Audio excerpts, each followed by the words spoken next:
तेलंगाना हुकूमत की जानिब से झीलों और वाटर रिसोर्स के बड़े हिस्से पर इंक्रोचमेंट को हटाने के लिए शुरू की गई हाइड्रा मुहिम तेजी से जारी है।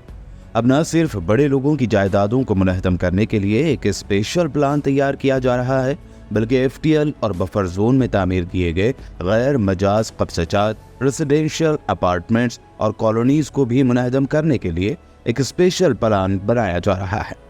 तेलंगाना की कांग्रेस हुकूमत इस ज़िमन में एक साइंटिफिक सर्वे और एक फुल प्रूफ प्लान बनाना चाहती है, ताकि मिडिल क्लास के लोगों की नाराज़गी उसे झेलनी ना पड़े, जिन्होंने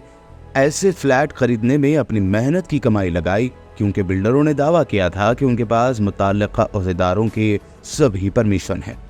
ज़राए ने कहा है कि हाइड्रा ने उप्पल, पीरजादीगुड़ा, कुकरपल्ली और चंदानगर इलाकों में कई कॉलोनीज में 315 घरों के मालिकों को पहले ही नोटिस दे दिया है।